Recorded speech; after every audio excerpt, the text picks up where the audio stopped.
Good morning বন্ধুরা, আমার নতুন আরও একটি ব্লগে তোমাদের সকলকে জানাই অনেক অনেক স্বাগত, অনেক অনেক ভালোবাসা। এখন বাজে সকাল ওই 7:30টার মতো। আর কালকে রাত্রে না অনেক রাত পর্যন্ত মুভি দেখছিলাম। এমনি আমি রাত জাগি না, আমার খুব তাড়াতাড়ি ঘুম চলে আসে। তোমাদের দাদাভাই বললো চলো একটা মুভি দেখি, ফোনেই দেখছিলাম। তো সেটা এত ইন্টারেস্টিং ছিল যে দেখতে দেখতে প্রায় 12টা 12:30 বেজে গেছে।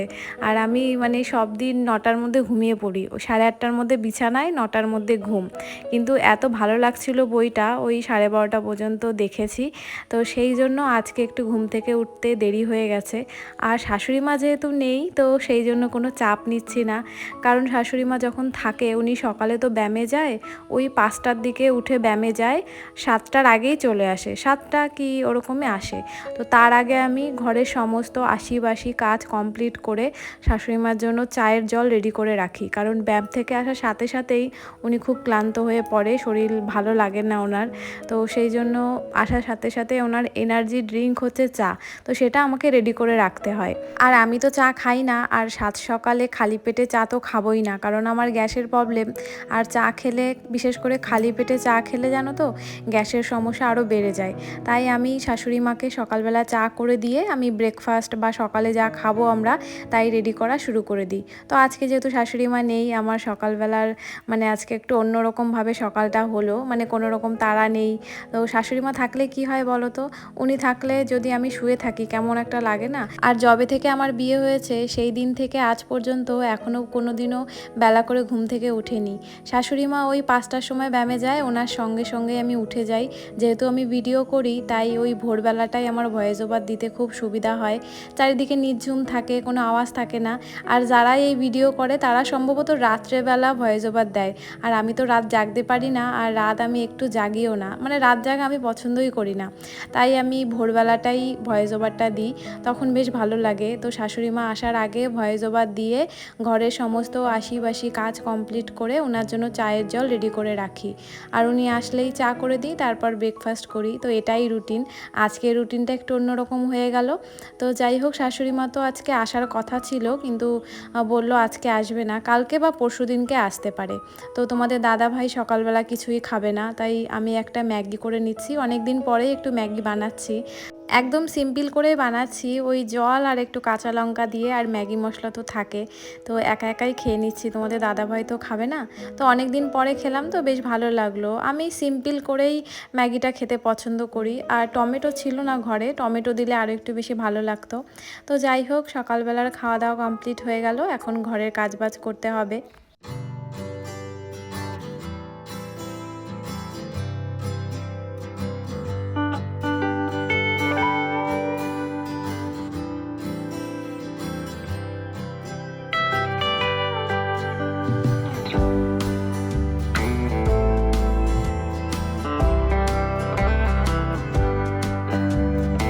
আর আজকেও কিন্তু আমাদের দুপুরবেলা বাড়িতে কোনো রান্নাবান্নার সিন নেই। কালকেও তো মাসি বাড়ি খেলাম দুপুরবেলা, তোমরা তো দেখলেই। তো কালকেও রান্না ছিল না, আজকেও রান্না নেই।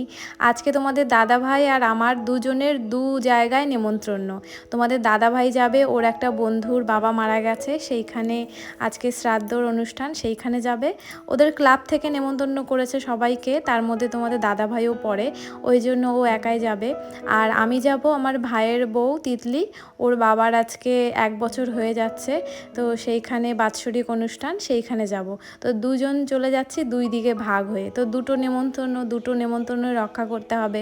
তার জন্যই আমরা দুপুরবেলা আজকে বাড়ি থাকছি না। দুপুরবেলা বলতে আমি একটু পরেই চান টান করে পুজো টুজো দিয়ে ঘরে সমস্ত কাজবাজ কমপ্লিট করে একেবারে রেডি হয়ে একটু সকাল সকাল যাব, ওই 10:30টার দিকে যাব। এখন তো 9:30 বেজেই গেছে, 1 ঘন্টার মধ্যে আমার সব কিছু কমপ্লিট হয়ে যাবে।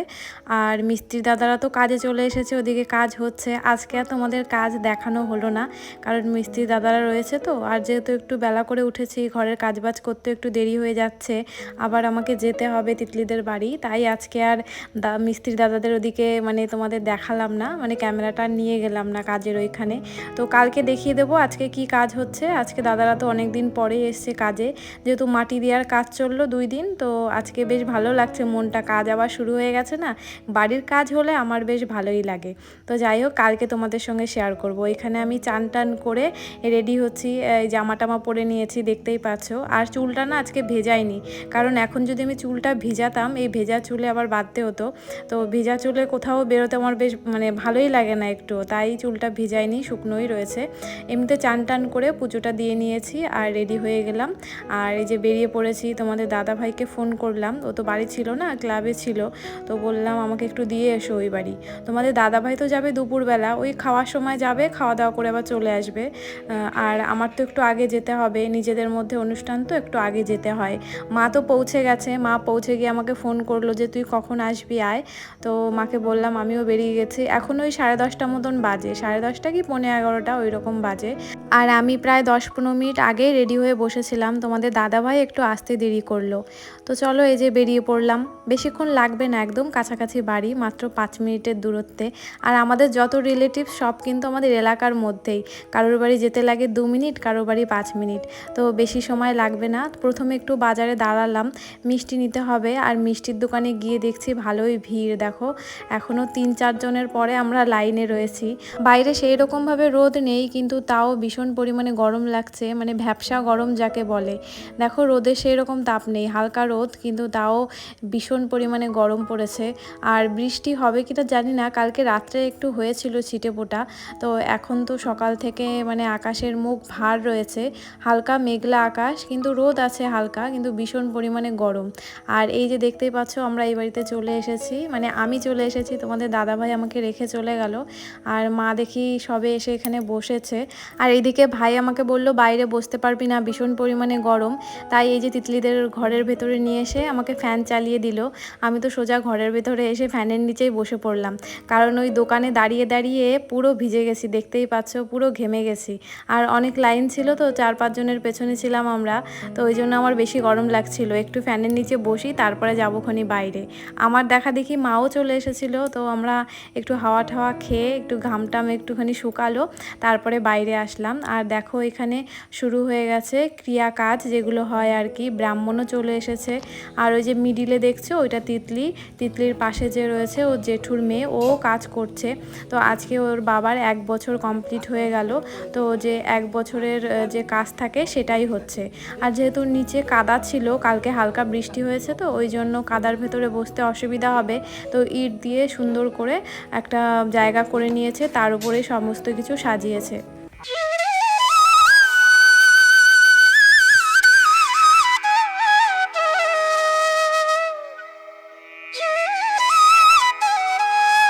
তো এইদিকে সমস্ত ক্রিয়া কাজ কমপ্লিট হয়ে গেছে, ব্রাহ্মণও চলে গেছে। আর এখন ওইখানে যা যা সাজিয়েছিল সমস্ত কিছু নিয়ে জলে ভাসিয়ে দিতে হবে।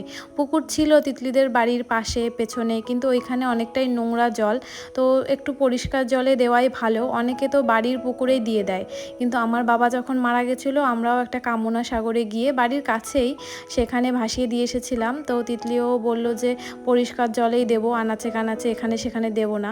তাই এখানে ওই সমস্ত কিছু এনে ভাসিয়ে দিল, আর ওরা এই পুকুর থেকেই স্নান করে যাবে। আর এই পুকুরটা ওদের বাড়ি থেকে বেশি একটা দূরেও ছিল না, ওই 2-3 মিনিটের হাঁটা পথ।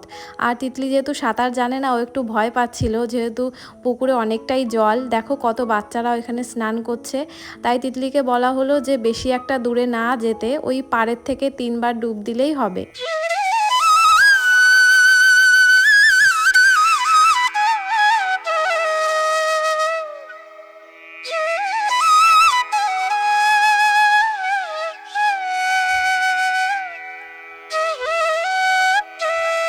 তো ওইদিকে পুকুর ঘাটের কাজ কমপ্লিট হয়ে গেল, এবার সবাই আমরা ফিরছিলাম বাড়ির দিকে।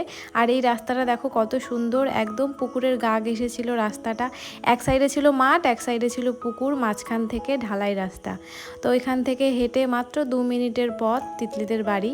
তো এখন আমরা বাড়ির দিকে ঢুকছিলাম, আর তিতলিদের বাড়ির অপোজিটে দেখছি একটা বিড়াল গাছে উঠেছে। তো আমি আবার ভিডিও করছিলাম, দেখো বিড়ালটা আমাদের দেখে মানে ডালের মাঝখানে এমনভাবে ঝুলে রয়েছে, মনে হচ্ছে ও ফেসে গেছে আর নামতে পারবে না। আমি একটু ক্যামেরাটা সামনে নিয়ে যেই গেছি, আর ওর যে মালিক, মানে এটা পোষা বিড়াল, এই বাড়ির পোষা বিড়াল, তো ও যখনই গেল তার সাথে সাথে ও নেমে গেল।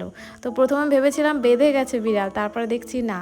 এই যে দেখছো এই মেয়েটি, ওর হচ্ছে বিড়ালটা, নামটা মনে হয় কি বললো, মিনি বললো।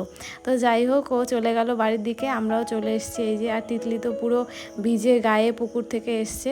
তো শাড়িটা পরেছিল ও নাইটির ওপর থেকে, তো শাড়িটা তো ওইখানেই রেখে মানে আসতে হয়।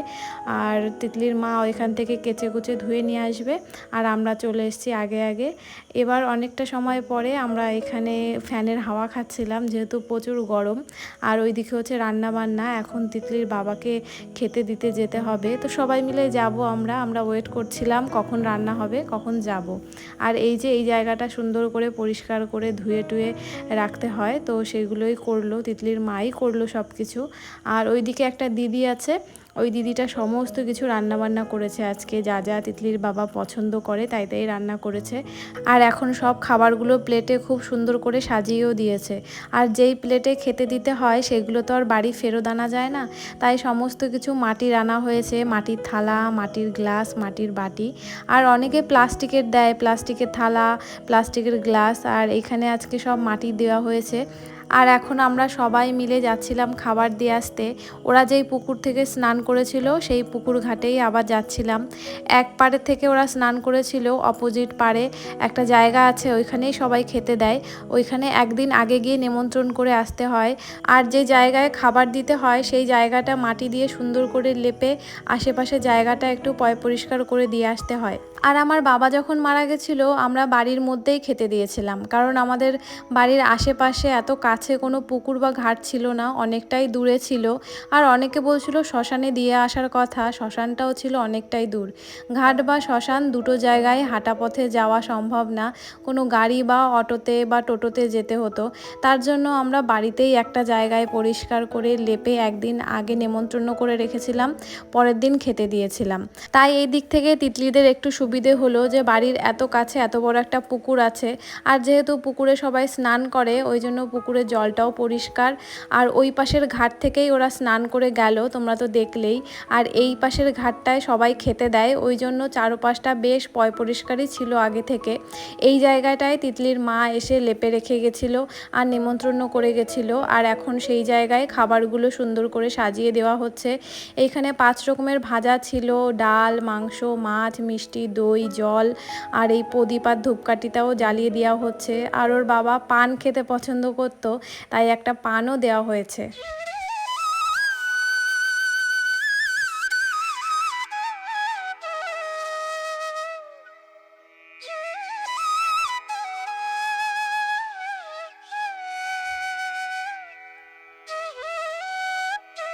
তো ওইদিকে তিতলির বাবাকে খাবার টাবার দিয়ে এবার আমরা যাচ্ছিলাম বাড়ির দিকে। আর খাবার দেওয়ার পরে পেছন দিকে তাকাতে হয় না, তাই আমরা সোজাই চলে যাচ্ছিলাম বাড়ির দিকে। Hello doggy. তো দিদি কই, চাবি দিদি কই? এই যে, তোমার নাম কি? এই যে ওই তাবুটার জন্য ওর মুখ দেখা যাচ্ছে না, না একটু উঁচু কর তাবুটা, ওরে দেখাই। এই যে, এই কি সুন্দর রেসপন্স করে, খুব সুন্দর, খুব সুন্দর। এই তাই আর ওই ইসের চিকুর মতো মাল, ব্রাউন কালার। এই ও তো মানে ডাকলো না, ঘেউ ঘেউ করে না। তাও কুকুর বাচ্চা হোক আর যাই হোক, অচেনা মানুষ দেখলে ওরা ভেউ করে, তাই না? তো ওইদিকে ঘাটের কাজ কমপ্লিট করে আমরা তিতলিদের বাড়ি চলে আসলাম। এখন দুপুর প্রায় 2টো মতন বাজে। তোমাদের দাদাভাই সবে ফোন করে বলল মিস্ত্রি দাদারা কাজ কমপ্লিট করে বাড়ির দিকে চলে গেছে। এখনও চান টান করে রেডি হয়ে বন্ধুদের সঙ্গে যাবে বন্ধুর বাড়ি। আমি খেয়েছি কি না সেই খোঁজ নেওয়ার জন্যই ফোন করলো, আর কখন বাড়ির দিকে আসবো বা আমাকে নিয়ে যাবে সেটা জিজ্ঞেস করছিল। তো আমাদের তো এখনও খাওয়া হয়নি, এখন খাওয়া দাওয়া করব। পাশের বাড়ি থেকে একটা দাদুকে বলেছিল, দাদুটাও এসেছে, আর ভাইও বসে পড়েছে খেতে। আর লোকজন বলতে সেরকমই কেউই ছিল না, এই কয়জনই ছিল। আর যেহেতু তিতলির বাবা মারা গেছে 1 বছর আগে, তো 1 বছর ধরে যে অসুখটা ছিল সেটাই আজকে ব্রাহ্মণ দিয়ে তুলে দেওয়া হলো। তো একদম ছোটোখাটো করে অনুষ্ঠানটা হয়েছিল। তো মা এখানে আমাদের সবাইকে খেতে দিচ্ছিল। তো যেহেতু লোকজন বেশি নেই, আমাকে বলল বসে যেতে, আমিও বসে পড়লাম। তো এই যে দাদু, ভাই, আমি 3 জন মিলে খাচ্ছিলাম। আর এখানে ছিল ডাল, পটল ভাজা, বেগুন ভাজা, মাছ, মাংস, মিষ্টি।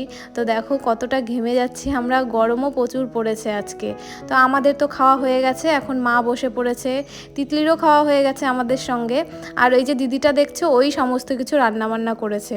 তো যাই হোক বন্ধুরা, আজকের ভিডিওটা আর বেশি বড় করছি না, এই পর্যন্তই রাখছি। তোমরা সবাই ভালো থেকো, সুস্থ থেকো। আজ এই পর্যন্ত, টাটা সবাইকে।